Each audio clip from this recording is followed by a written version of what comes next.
show, even though nobody can see it yet because it's not live. It will. I know you can hear it. You can hear it on the Facebook. You see the Bid Nerds thing, and it's like, last chance. And then last chance. All right, yesterday, green light. Here we're yelling at you. We're yelling at you. Now. Wake up. Get the word!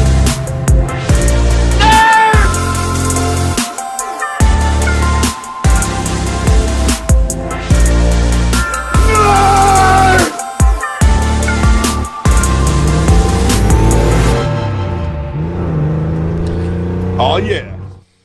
Yeah, buddy. Good morning, everyone. It's hump day, the middle of the week, which means it's a middle of the week nerd out on the most interesting cars of the day on Cars and Bids. Bring a trailer, P-Car Market, Rad ForSale, Hemmings Market, whoever the heck has an auction site. You have joined us on Bid Nerds to do that nerding out.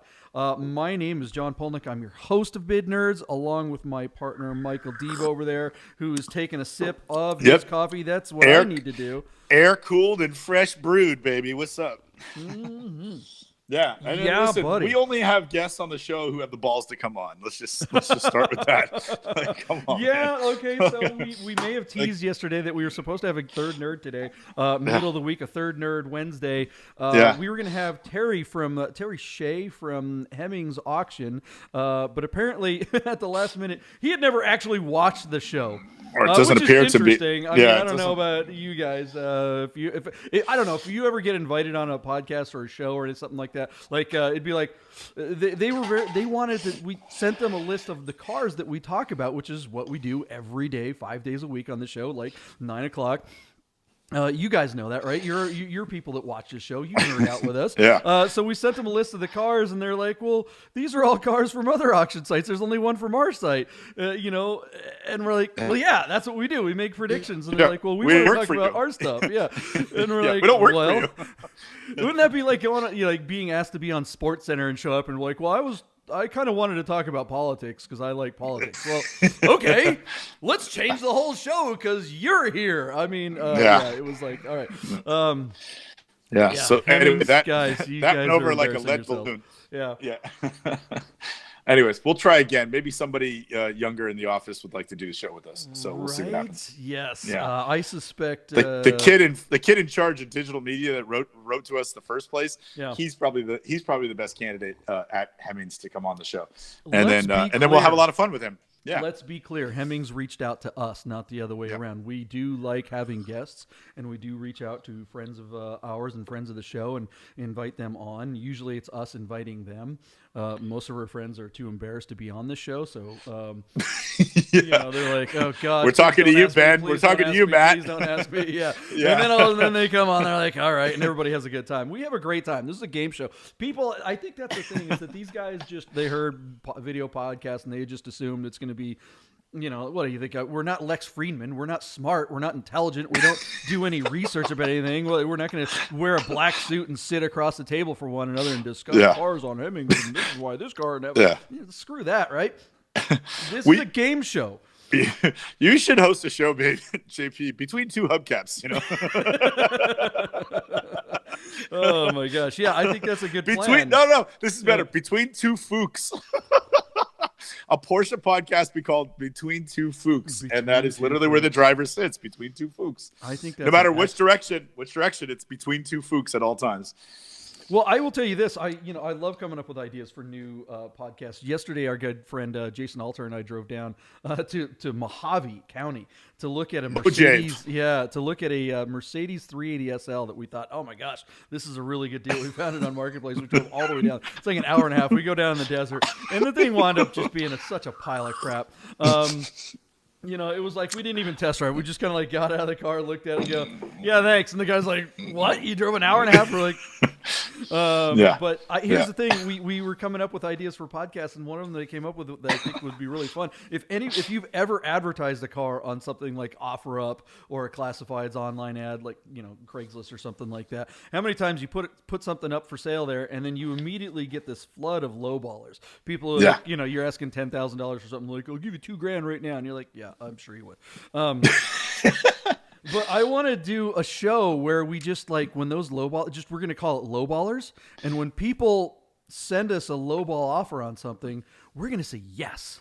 Yes, I'll take that. I really need the money. Yes, let's go ahead and meet. And then we'll tell them to meet us somewhere, and wherever that is, we'll have hidden camera set up. We'll be in like cars like outside the area, and we'll watch them come up, and we'll film them with long lenses on their phones, like texting back and forth. And we'll text them. We're like, "Are you here at the In-N-Out Drive-In?" Yeah, I'm here at the In-N-Out Drive-In. They'll be like, "So mean." Well, yeah. Oh, you're at the one on Sahara. I'm at the one on Tropicana, and see how many times we can get them to. Yeah, we're rude. They're the ones that are offering $2,000 on a $10,000 vehicle. If you're that guy, you deserve a come up. Yeah, I mean, you deserve to be a smackdown. I mean, you deserve to have your time wasted because you're just wasting other people's time. I wonder how many of those people that make those lowball offers actually even have the lowball money. I think you're like, yeah, I'll take the $2,000. And like, oh crap, I got to go get a payday loan or something like that. They're bottom feeding losers. Yeah. I got to call my mom at work, borrow the money.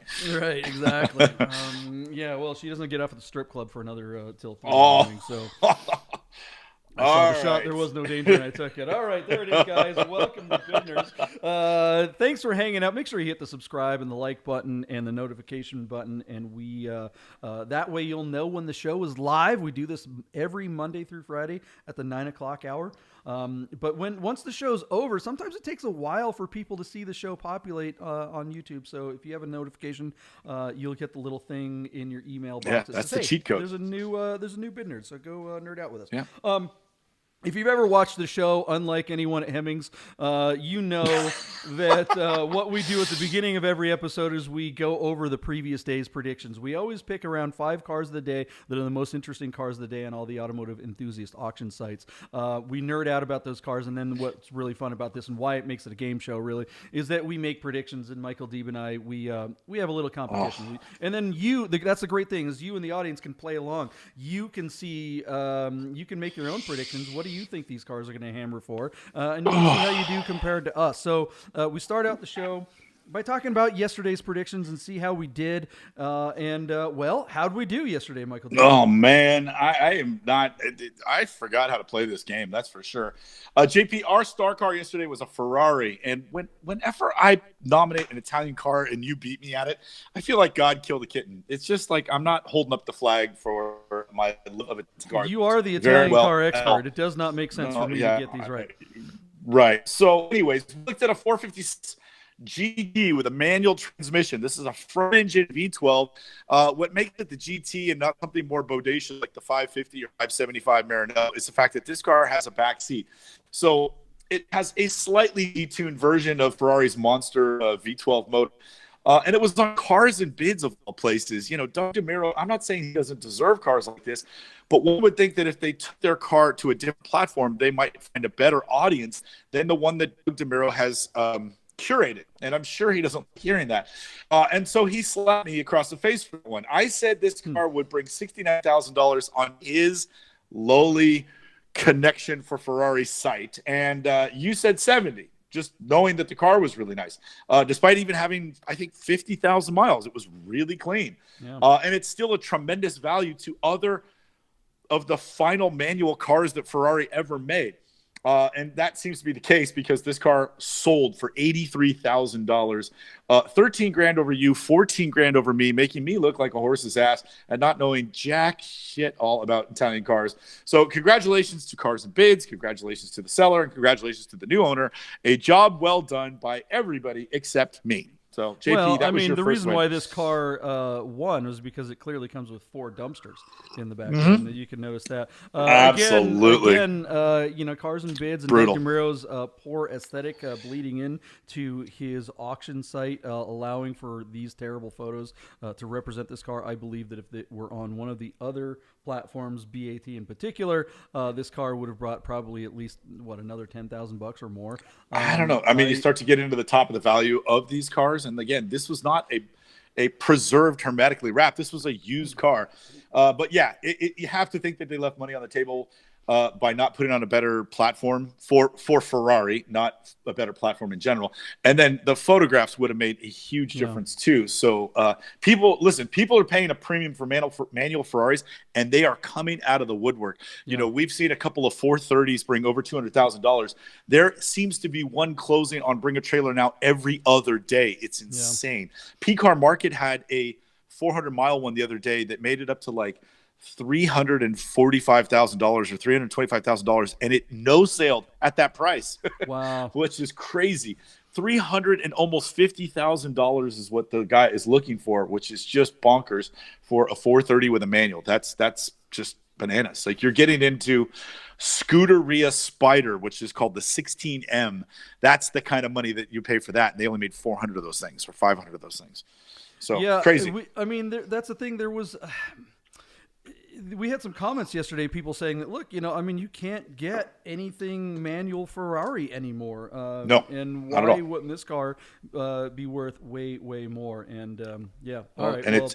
And they're trending in the right direction because of all the other models around it have gone up. A beautiful, again, a similar quality 355 coupe, which is, about the same era car, would bring, $130,000. I mean, No, that's exactly what Ray said. He's like, seriously though, when 355s are bringing 130 plus, this thing should really be, it's V12 should be bringing all kinds of crazy money. But look, it's a great Grand Tour. It's not a Angel's Crest car, but man, on a out here in Vegas, this would be a tremendous car, because that's a 200-mile-an-hour car, and you put an exhaust on it, which nobody in Vegas would care. I mean, imagine Rami driving that thing; he'd have a blast. Yeah, he totally would, until he broke it. All right, let's move on to some of the other cars that we talked about yesterday. There was some pretty cool stuff. Until he had to pay for his first clutch, and then he'd be like, "What the fuck?" So, all right, I'll bring a trailer. Yeah, and Daniel would be like, "Get it out of here! No way! I'm not touching that German thing." motors. Daniel would be like, motors. "Get it, Rami? No, get Ram." Daniel would be standing at the doorway of his garage with his hands on his hips, going, "Rami, get that the f out of here!" Yeah. All right, so take it to Mazzagatti. Yeah. All right, on Bring a Trailer, JP, we saw a very cool. Because it was slightly different, 2009 Cayenne GTS in macadamia metallic, which is this dark brown metallic color, which I think is really beautiful. And while it looked okay with the sand beige interior, you and I both think that the sand beige is kind of a deal breaker. Imagine that color over a black interior. I think that'd be pretty hot, especially if it didn't have wood. It'd be gorgeous. Anyways, I said $29,000, and you thought I was nuts. You said 27. You were like not right under me, but under me.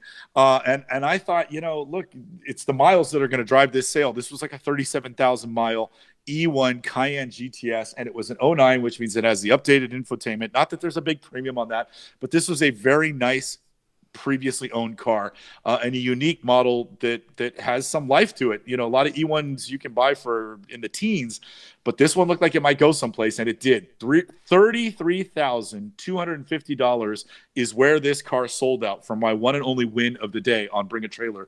So congratulations to the seller. You got all the money for your car, that's for sure. Yeah, that is for darn sure. Beautiful GTS Cayenne. I don't believe I said you were nuts. I think I was like, I think I got to be under.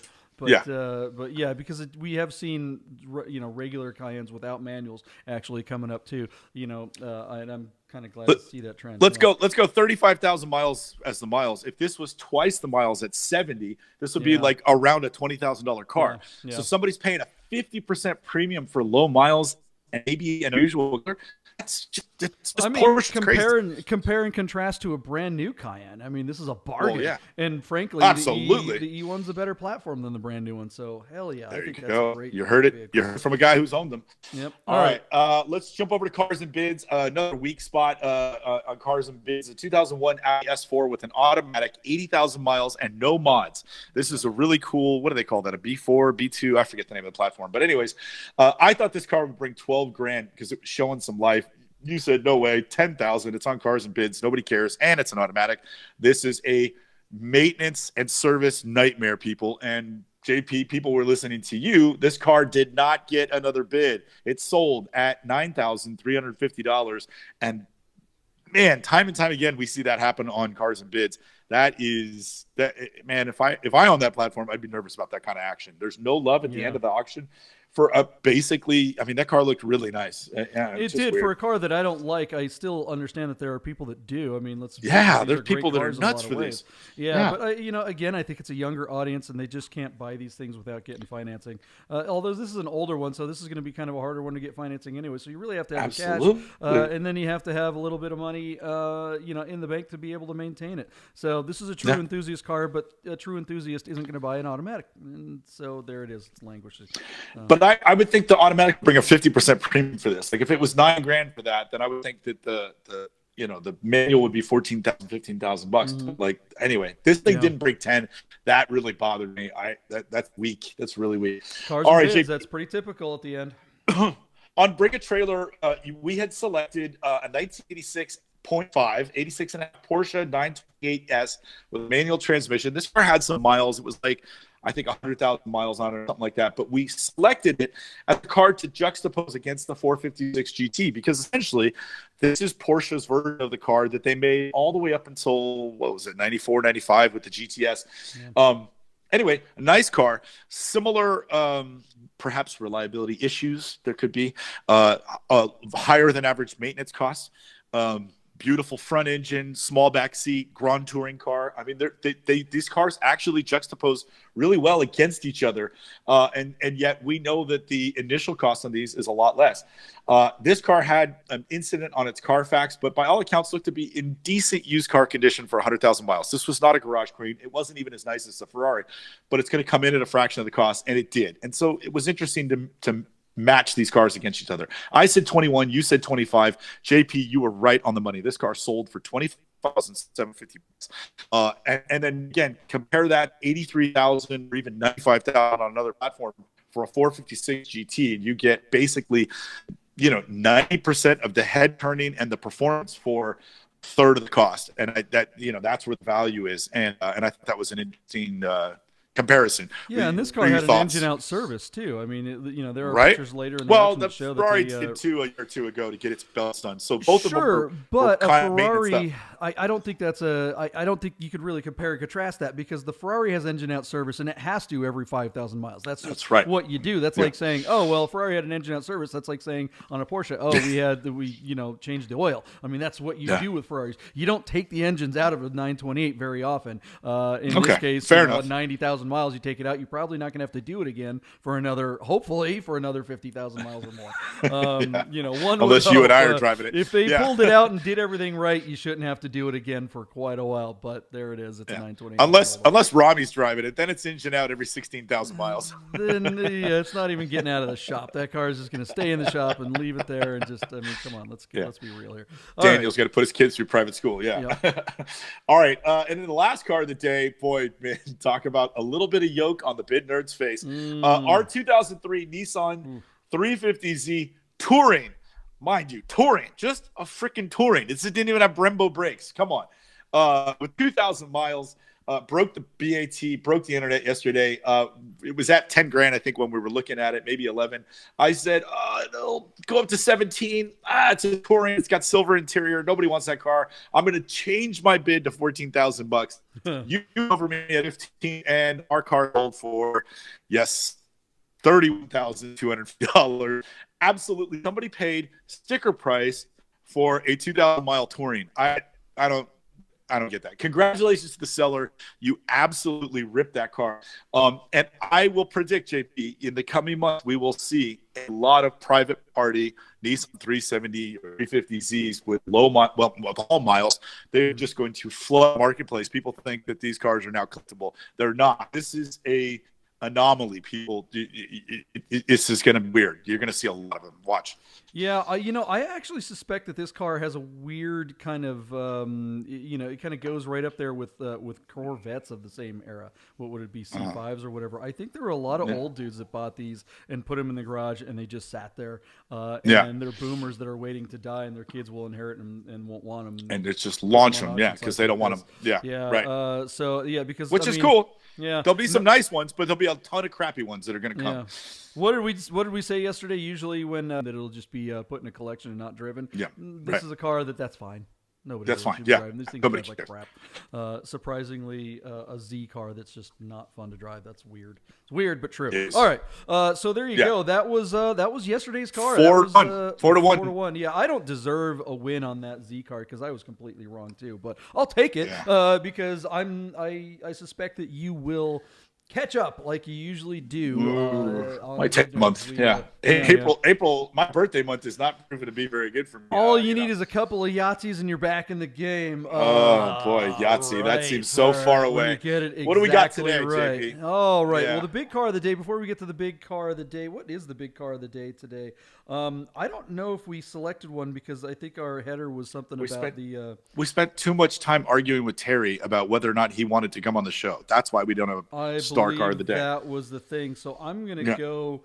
I think we should go with the OJ special because I'm pretty excited about that. There you go. All right. Before we do that, though, make sure you hit the subscribe and like button. This is Bid Nerds, your daily nerd out on the most interesting cars of the day on all the automotive enthusiast auction sites. What we do is we nerd out about the most interesting cars of the day, and then we make predictions as to what we think they will hammer for before their auction ends today. Every one of the cars that we're talking about will be sold or fail to sell. Their auctions will end within hours, sometimes minutes of our program. So if you murdered a woman in a fancy neighborhood and you need to get away, this is the go-to rig to wow. OJ special. JP, this is a 1995 Ford Bronco XLT 4x4. I mean, look at it. That is absolutely the OJ special, right down to the light-colored interior. Even if it's not the right shade, it is the it's almost a carbon copy of was it Al Cowan's car that OJ hid under a tarp in the back, fearing from the police for evil deeds that he didn't do or he did do or whatever. I think he did it. Yeah, so, anyways, hold on a second. Wasn't it OJ's car and the Cowan guy was just driving it? Oh, I thought it was his buddy's car, but whatever. I believe. We're gonna have to go back and watch the documentary here. I love it. It's got this signature across the bottom. The first time I saw it, it's like California Concepts. I'm like, holy cow, Cohen signed it. It's actually the car. I thought California Concepts did. They like redid your closet. Right. Well, there's plenty of room for all kinds of stuff in the back of one of these. Apparently, dead bodies and oh my god, gloves that are too small and all right. Let's talk about the car. Yeah, the Tarantino movie. Rough duty. Anyway, all right. All right. The cleaner. Okay, this one's in San Diego, JP. It's got 130,000 miles on it. They rebuilt the transmission in 2020. This is the bigger of the two motors. It's not the 5-liter. It's the 5.8-liter V8. It is 4-wheel drive. It's got the big bull bar on the front. It's got aftermarket wheels, and there's a toupee on the dash. There is a photograph of the dash. There it is, right there. It's not that bad. I wouldn't toupe it. I would just drive it. And he's got this cover on the steering wheel grip.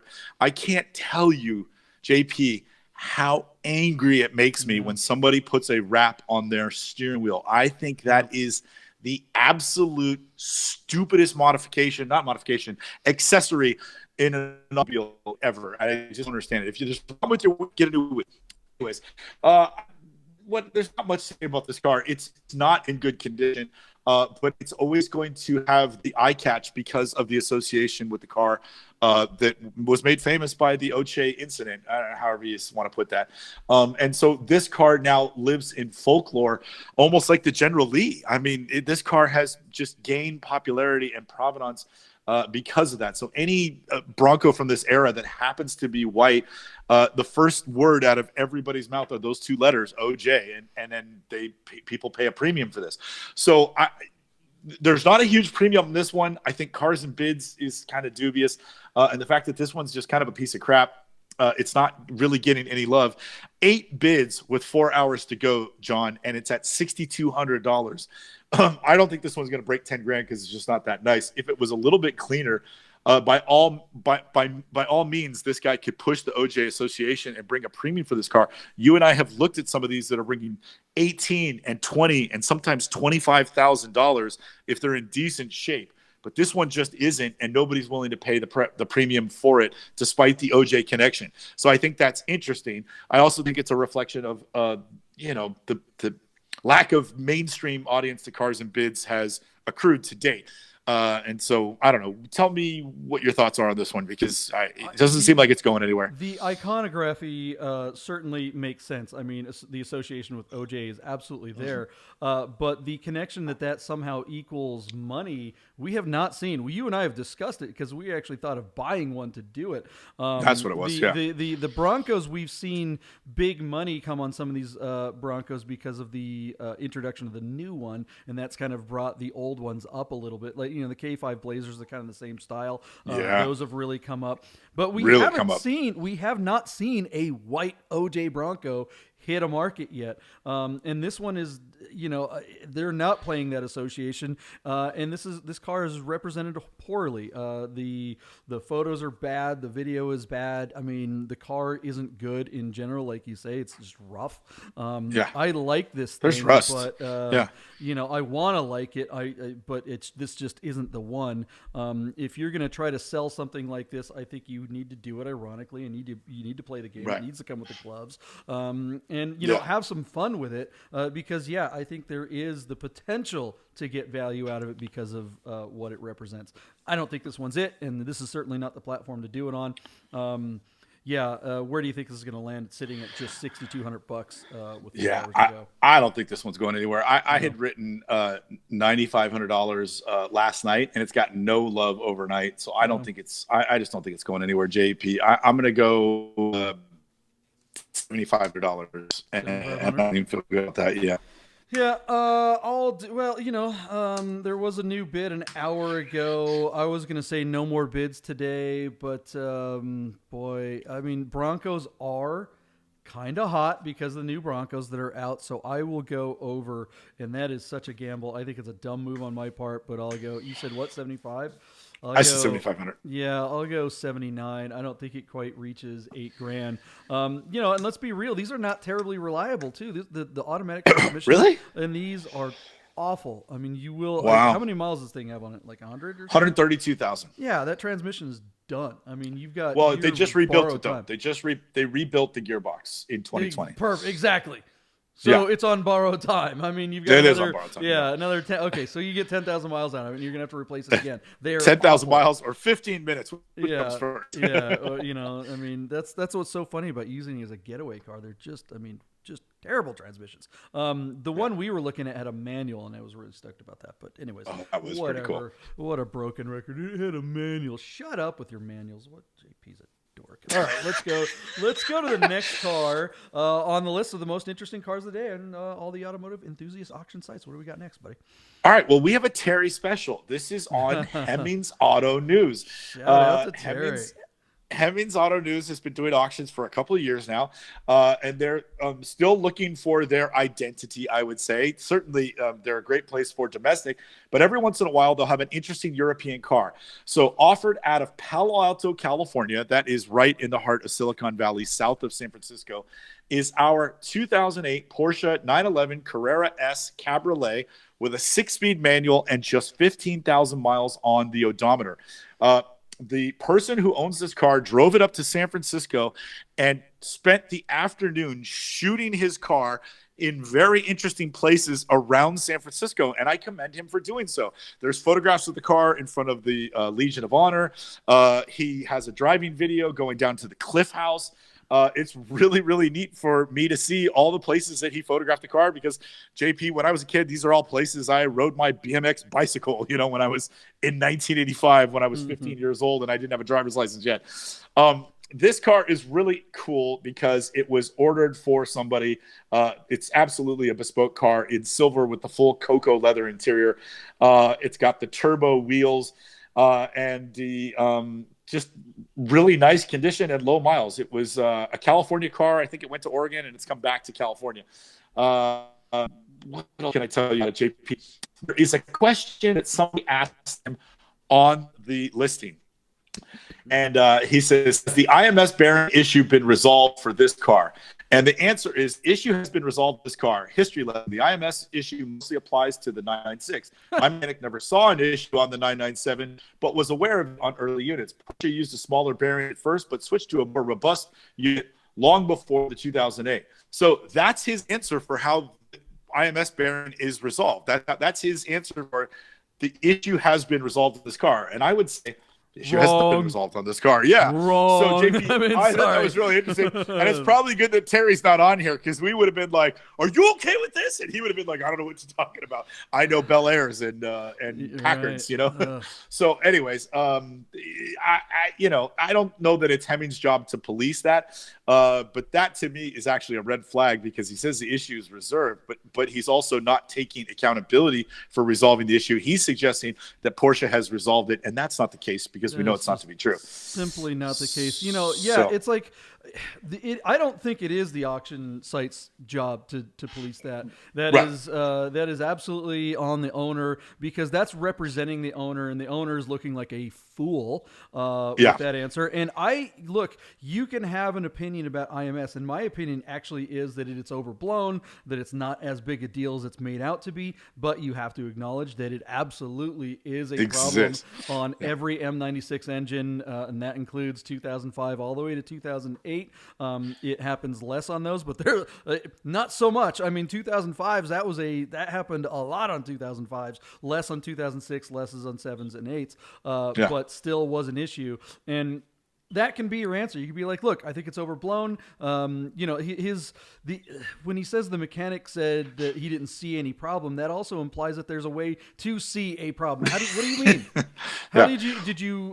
If he said that the clutch was, we replaced the clutch and inspected the original IMS, and upon inspection, it looked perfect and brand new, and it does not appear to be failing in any way. So we chose to leave it as it was, because we believe that, and this is true in some cases, that some people have said that having replaced a perfectly good bearing with an aftermarket one then resulted in failures. That is a possibility. It's out there. So that is, again, an argument that acknowledges the problem and says, here's what was done and here's why, or what wasn't done and why. But just to say, oh yeah, it's not a problem, you're an idiot, don't buy this car. I would just be like, I'd run away. Be like, nope, sorry. See you. Bye. Yeah, and this car's got 15,000 miles on it, JP. Nobody's replaced the clutch on it.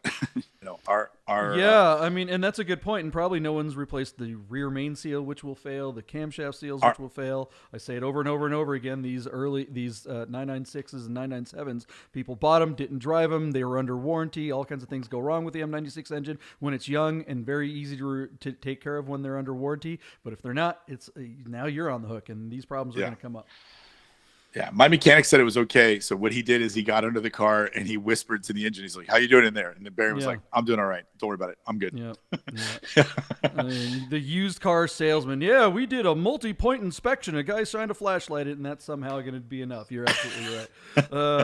Man, this interface on Hemmings, I don't understand. The buckets of photos, right? Yeah, this trying to be extra clever thing. It's like they've got this site and they've got their bucket. I mean, I guess it sounds interesting. Okay, we'll put all the exterior pictures in one bucket, then we'll put the interior pictures in another bucket, and so on. And what happens is you get in these little buckets, and you don't know when you're at the end of the bucket or when you started over, and it's just annoying. You got to clip in and out and in and out, and it's like, look, this isn't a feature. This is a bug at this point, and I don't know what the hell the designers are thinking. Can't they just keep it simple, stupid? What the hell? Anyways, so this really bugs me. All right, so where's this car going to land? It's sitting reserve is met at $57,000. That's strong money for a 2008 911 Carrera F. GP, that's ridiculous money for a 2008 that has no IMS bearing. Like, that doesn't make any sense to me at all. I do not get this listing at all. This car is not paint to sample. It has an overpriced interior. That's the only thing that makes it unique. It's particularly low miles, but it's not absurdly low miles. And it's just an S-Cab with a stick in Northern California.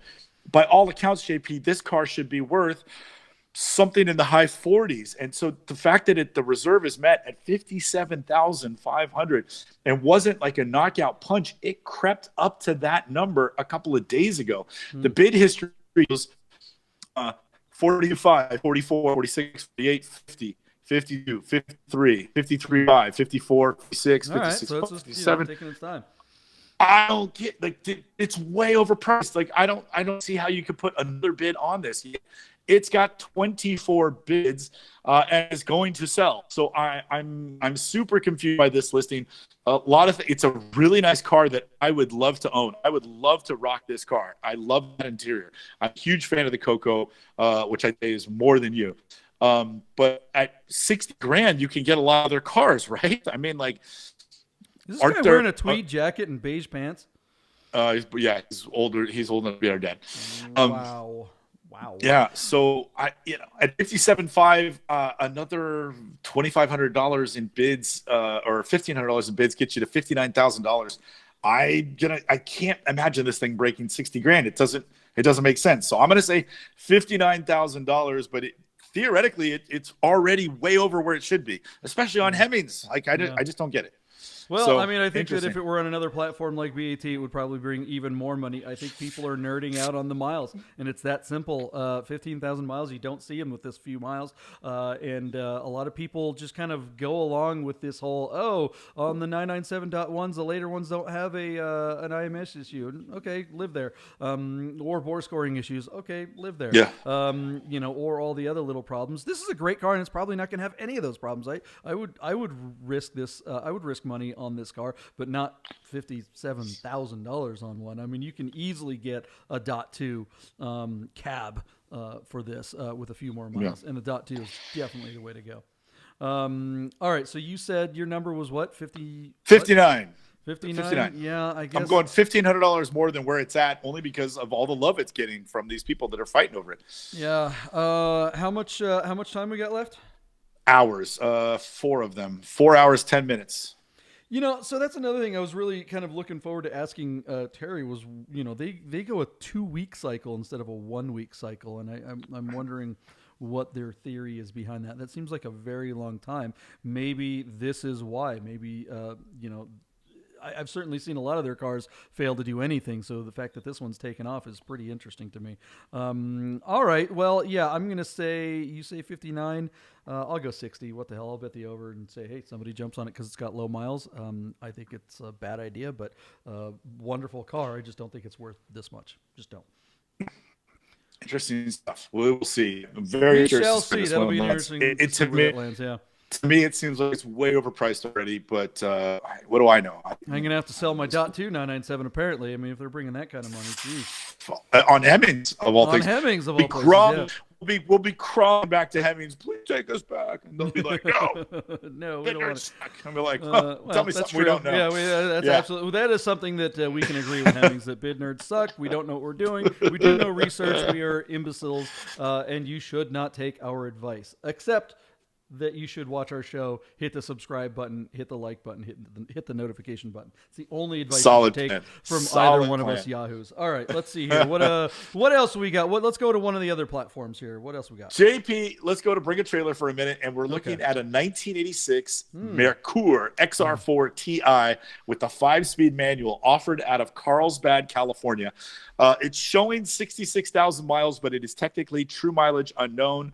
I think it is already sporting a replacement motor, a 2.3-liter turbocharged inline-4, and it comes with a motor, another 2.3-liter turbocharged inline-4. Now, this car shares at least drivetrain with the SEO and a Thunderbird from the same era.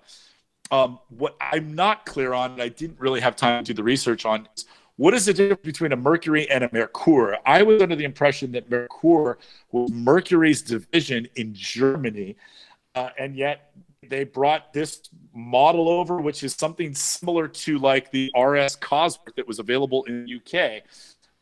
In some cases overseas, they had twin turbocharged V6s, and they were like Group B homologation specials for World Rally.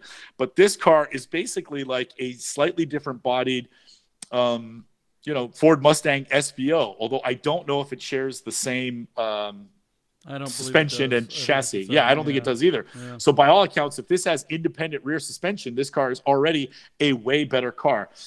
This guy brought in, he's done a lot of mods to this car, JP. I'm positive that paint job is not original. Not that it's not the original paint, but that it's not even the original color. He's got a lower front valance clipped in there. He's got the European Cosworth biplane rear wing, which makes it look extra aggressive. And then he painted the wheels white and slapped a bunch of decals and rally patches all around it. It has a roll bar and Sparco racing seats. This guy has completely tricked it out and made his rally fantasy car out of it. And it's just kind of a neat little build here. And the spare motor is interesting. So, if you could get this car into your state to pass smog, and then put it on a classic plate, you could rip all the smog stuff off and boost the hell out of one of these turbos and probably have a very interesting car when it's all said and done. But then, again, with the green paint, JP, and these mods and the high horsepower, we start to get into the territory of that Starion Conquest that we looked at that was on Rad ForSale the other day, where you really, really, really narrow the appeal, and this car just isn't for everybody. I think there's some potential here, but not at 20 grand, and our car is sitting at $16,000 with an hour to go, which means it's going to come close. Last night, JP, this car was at $9,000 on 12 bids, but with an hour to go, it's at $16,000, which is that's $7,000 more than it was, and it's on 19 bids. So there are a couple of guys, Anders and Road King Mike. Anders kid they're fighting over this car this morning, which is really interesting. And I don't know where it's going to stop. My bid when I put my things together last night was at 12 grand, and they've already gone right past that. So JP, what do you think of this thing? I mean, we appreciate guys that spend money and personalize their cars. But when you take it super far, you narrow the appeal. And now this guy's trying to sell something that has narrow appeal. So has he gone wrong, or do you commend him on the effort and just get his money out of it one way or the other? Well, I mean, on paper, yeah, it doesn't make sense to go this far down the rabbit hole. I mean, with the painting, doing a poor paint job, which this is, over the top of the original color and changing the original color, that just normally you would never do something like that. But we had Bradley Brownell from Rad ForSale, one of the principals there, who comes on the show regularly and loves being part of our format and kind of joining in on our game show here. There must be something wrong with him. How could he? We didn't cover all his cars. He's like, oh, I'm only coming on the show if we only talk about Rad ForSale cars. I mean, that would never come out of his mouth. It's so funny. So anyways, I mean, he said it. He's like, look, the two guys in the room is what you need, and the audience can be narrow, and as long as includes more than one person, it could be a winning formula, and it sure looks like it is today. I would say that there are very few people that want Merkurs, and there are even fewer people that want super modded out, way done up Merkurs, but apparently Bring a Trailer, which it usually does because it's such a massive juggernaut of a platform, has found those two people apparently, and they're going at it, because I never in a million years would have said 16 grand. This car hit, and look, if we were looking at this a week out with no bids yet, I'd be like, 9 grand maybe. This is $5,000 car. A true mileage unknown Merkur Xr4 Ti is a $5,000 car. A nice one with some documentation or whatever would be your $9,000 car. And a mint one would be, 12 to 16 or something. But Haggerty has this car on their list of most appreciating cars for 2022. And I read the entire article, and just recently, and you'd think I'd know something about Merkurs after having read that, but I just immediately that's a Merkur Xr4 Ti. Who cares? And it just went in one ear and out the other. Right. So I'm not smart. Okay. So Bob Lutz is one of the gurus that's worked, I think, for all three of the major auto manufacturers in the United States. And he is a dyed-in-the-wool car guy, really, really interesting guy. Mm-hmm. And he has something to do with what is essentially a European version of this car being brought to the United States. And we commend him for that. It is kind of a neat thing. It's our version of the Cosworth. And it's a cool car at an era when technology was starting to trickle into the cars. This was forced induction, small motor, big power by forced induction. But this one is so far gone, it's hard to imagine being able to bring it back. You said it a minute ago. It's like the other car that we were talking about. This car is modded in a way that is not period correct. This car is modded in a modern way, which, I mean, on a car.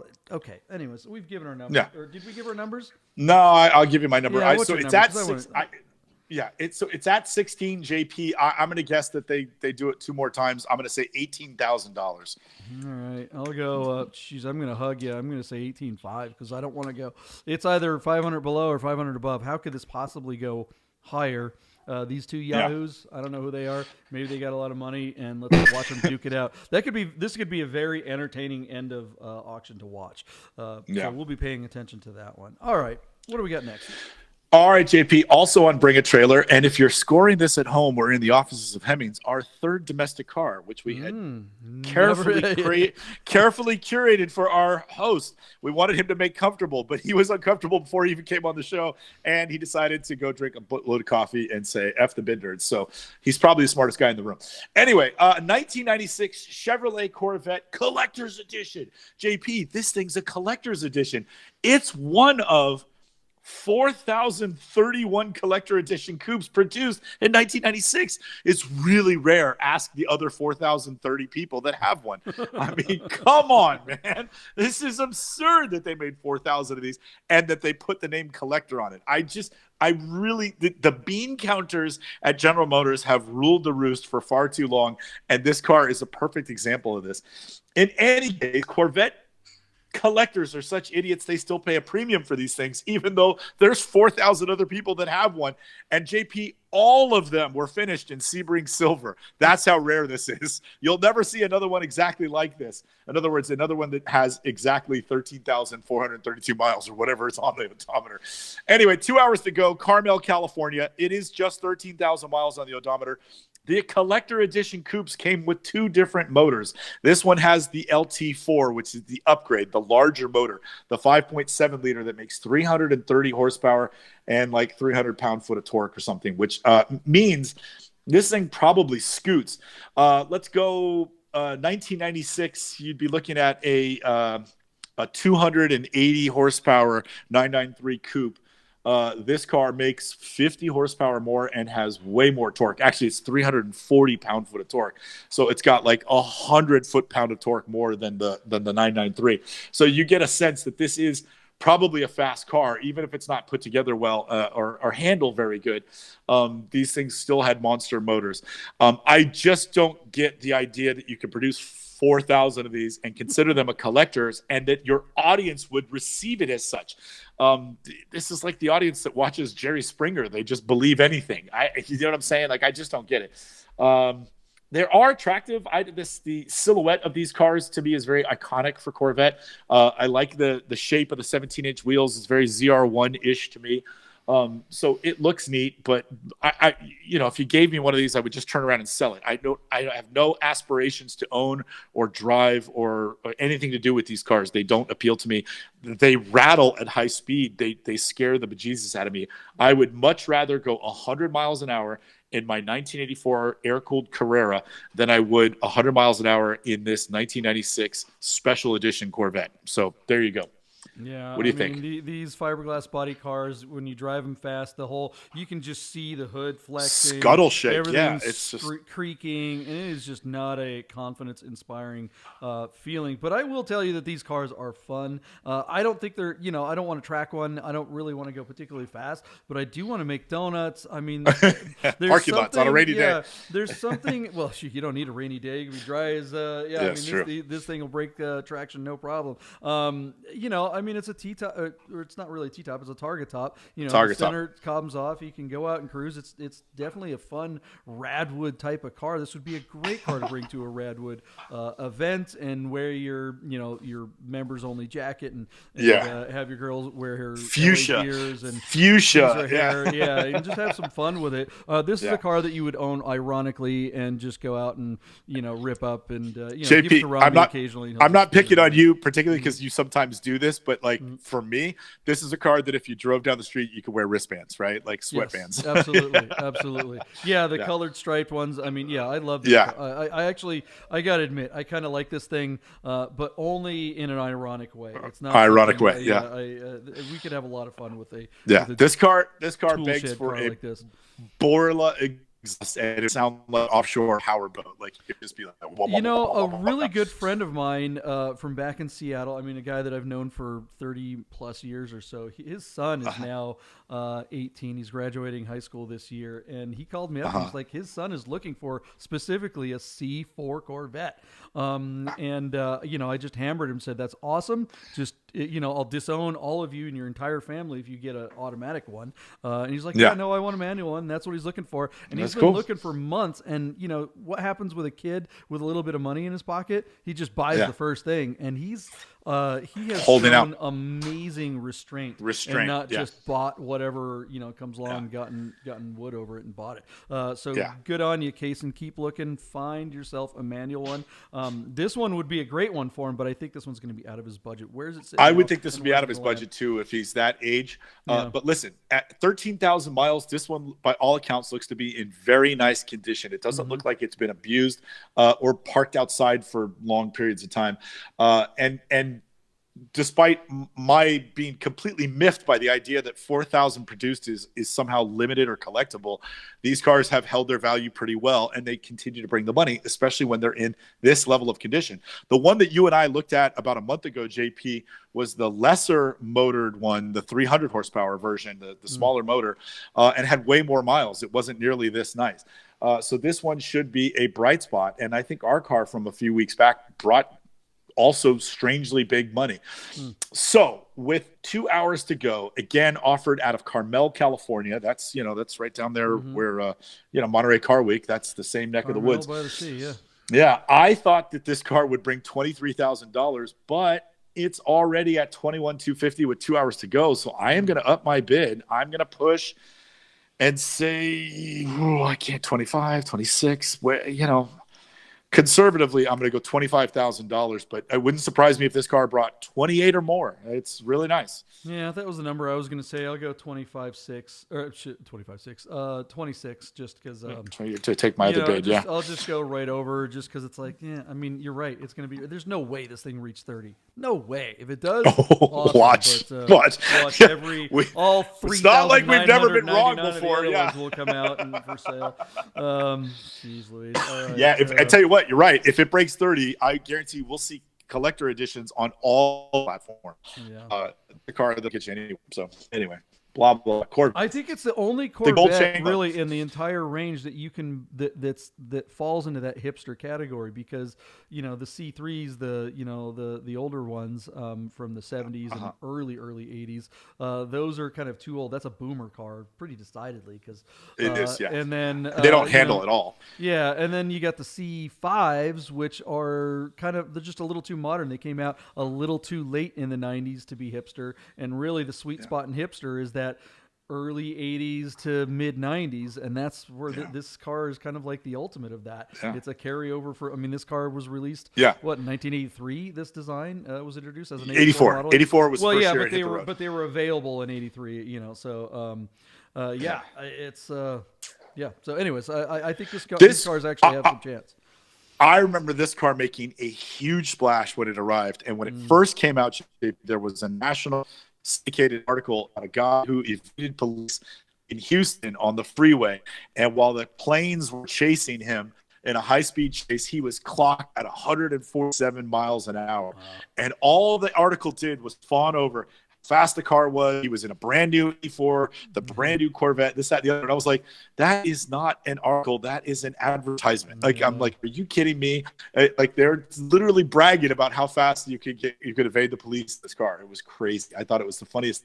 And I was aware of that even when I was a teenager. I was like, this is not an article about the guy breaking the law. This is an article about how fast the new Corvette is. It's hilarious. I was in junior high when those came out, and the rich girl down the street, her dad bought one, and he would let her drive it to school every now and then, when she got her license at 16, and I was like 12 or 13 or something like that. And every now and then she would pick me up, but she would pick up one of her other friends, so I would have to sit in the hatchback in the back, curled up. But I didn't care. It's like, all right, it's still better than a school bus. So there it is. You could smell her hair. Corvette's better than a school bus. Better than a school bus. Absolutely. That is the nicest thing I can really say about a Corvette. All right, well, let's get to a car that I know we both really, really like. like. Man. I really, really like this car. I love the colorway, JP. What we're talking about is a 1976 Porsche 930 Turbo Carrera. This is one of the early cars.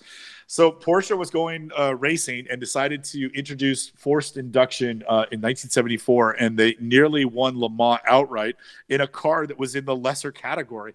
And they decided, we have to bring this technology to the street and homologate it so we can continue to race these things. And that's what they did. So what you're looking at is a 3-liter flat 6 that has a turbocharger on it, but no intercooler. And that is what the big difference is between the 1975, 76, and 77 turbo Carreras and the following 10 years of production of this 930 turbos, which were 3.3 liter and intercooled. Our car only makes 245 horsepower, but more interestingly, it makes about 255 pound-foot of torque, which is to say, nearly 90 pound-foot of torque over a regular, normally aspirated Carrera. And that's what made this car so cool. It is endowed with just a 4-speed manual transmission. First gear is incredibly long. It'll get you up to about 45 miles an hour in first gear.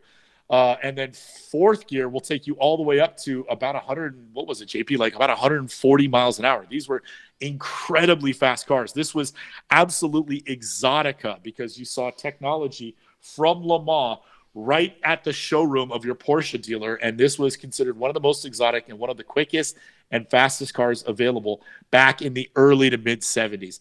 This car I want to love because of the silver, because it's a non-intercooled version. It's an early turbo Carrera, and I love the red interior. But when you really look at this car, it doesn't look like it was really well kept up. Now, don't get me wrong. There is a nice patina being built into this car. Then hit on the front for valance and around some of the radius. But upon closer inspection, I commend the seller for disclosing and taking really good close-up photos. There's scratches in the front hood and parts of the interior are just a little shabby. There's some dings in the radiuses of the fender wells. So for that reason, I don't think this car really has a chance to break $100,000 when a 65,000-mile car out of Texas should. These are of the 3 different versions of the turbo Carrera of the G body, these are the most collectible because they're the earliest versions. But this one, I would say you probably have to spend a little bit of money on that, and it's just kind of dinged up. So anyway, the current price sort of reflects that, JP. It's only at $60,000 with about 3 hours to go. And this should easily be a 6-figure car, and yet I don't think this one's going to make it. So do you agree with me, or would you say, wow, Deeb, you're nuts? This is absolutely a $100,000 car. What do you think? Yeah, I think it's nicer than you're letting on. I mean, if you're listening to this as a podcast, the way he describes it, it does start to sound pretty shabby, but it's just not.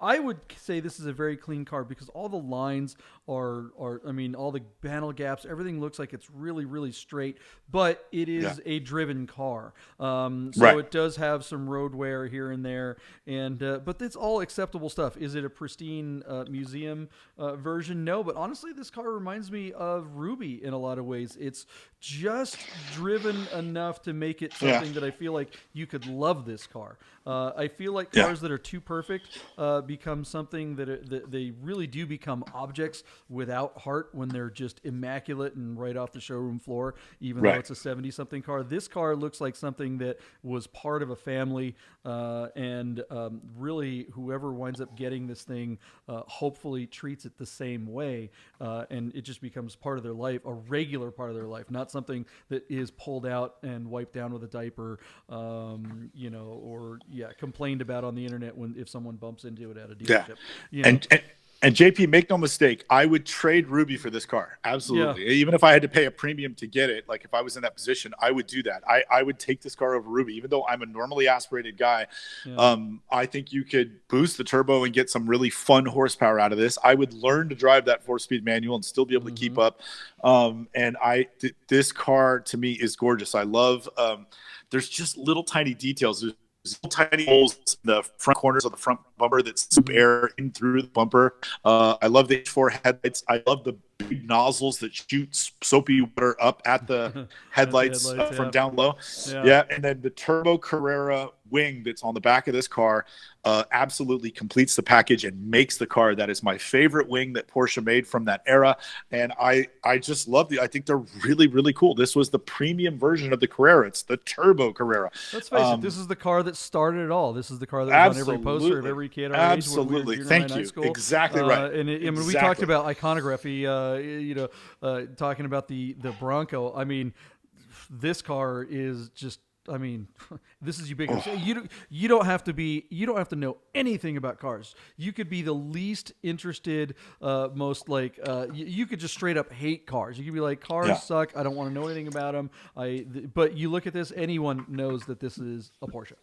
They may not know it's a 911 or a 930 or whatever, but that's just that's what a Porsche is. That silhouette is just something that anybody can. It's everything. Yeah. I love this car. I think it'd be really cool. And you know me, I would take those turbo rash guards off the rear quarters and put Carrera on the side and really screw everybody up. It would be a blast. I would absolutely do it, and then cover it with Dur and Nerd stickers. It's going to be great. As long as you don't put the shark fin and the script. That's the only thing you can't do, right? You can't do the shark fin and the script. Some people try to do the shark fin and the script. Oh my god! Yeah. Oh, I know. Isn't that funny? I'm like, what were you thinking, man? Oh man! Awesome. But anyways, JP, I was just struggling with this car. Now, don't get me wrong; it's gotten some love overnight. So let's go back. Last night, JP, this car was at 51,500 on 8 bids, and now we're at 60,000 on 14 bids. So this car is showing some life. There is a PPP, Porsche Production Specification Certificate, which means I took a dealer, sent them $250 or something. But it's not a COA, which is kind of a bummer. I don't know, JP, listen, it's at 60 grand. Last night I said 65. I am going to change my bid. I'm going to go up a little bit. This car might get the late flurry it deserves on Bring a Trailer. And like I said, I would love to own it. I would trade my car for this car straight up at $80,000, which would be all the money for my car, a decent value for this car. So what do you say? Should we call the owner right now? 80 grand, yeah. Yeah, I don't think there's any chance in hell this thing stops at 80. I mean, you look at the prices of air-cooled coupes right now, and it's just going bonkers. This will get a late rally. Will it break 100? I don't know. I think it certainly could, but in the spirit of competition and trying not to give you too much spread, I'm going to be conservative and say 85,000. Oh, you're such a whip! Come on. I am, but I really, I think it's 90. You're like, all right, fine. You know what? There it is. Fine. I'll say 90, and now I'm going to get a Yahtzee. There you go. Put a Yahtzee in there. That might get you a point, but you're going to regret it when it gets Yahtzee. You know, the number I should really say is $90,911 or $90,930 or something. But 30, yeah. No, I'll go $90,000 and say actually I think it goes higher than that. I really do. I think this thing kisses. I love the silver red. I love the silver red. It's really good looking car. I would love to own this car. I would love to mod it out and just have a blast in one of these. You and me both. I do think that Ruby would easily get 80 grand. I don't think there's any problem with that. We'll see. So, thank you, Lee especially Pettit, with the pictures from from our friend Lee Pettit, our staff photographer at Bid Nerds, Lee Pettit. Formerly of Getty Images, but now staff photographer for Bid Nerds. Boy, is he moving down in the world. Yeah, man. He just got a demotion there. Well, okay. Shout out to that's a show, buddy. That is a show. This is your daily nerd out on the most interesting. I want to do a shout out on all the automotive enthusiast auction sites. So we do love you guys. Thanks for hanging out with us. Make sure you hit the subscribe, like, and notification button so you know when we go live every Monday through Friday during about the 9 o'clock hour Pacific time. You can also follow along with our predictions and the cars that we talk about. We have the links below in the description of the video, so you can just click on all those cars and see how we did after you watch if you're watching this later and you're like, okay, they bid 25 grand on something, you can just click right on the link and instantly get that instant gratification to see just how stupid we are and how wrong we are and how right you probably are. Play along. Let's see your guys' predictions as well. We'd love to see if someone out there is better at it than us. I'm sure that includes just about everyone with a pulse. Deeb, you wanted to say something before we close it out? Well, first of all, we know one person who's not better at it than us, and that's Terry from Hemmings, because he didn't even come on the show. So you didn't even try. Didn't even try. One last thing at Terry for bailing on the show. Hopefully somebody from Hemmings will come on and we'll have some fun. I think they'll enjoy it. And of course, all the marketing that we will offer Hemmings will just absolutely change the entire thing Right, for them. yeah, all 14 but I people want that to we give a reach. shout out quickly to Chachi Ramirez. Chachi, watch the show Chachi! tomorrow. I'm going to tease ahead. We've got a car you're going to love, my friend. So hopefully Chachi is still with us. One of the original Nerd Herd. Chachi deserves some swag as soon as we get that shit printed. So there you go. Even Bob sailed on his very first Nerd! Get those nerds!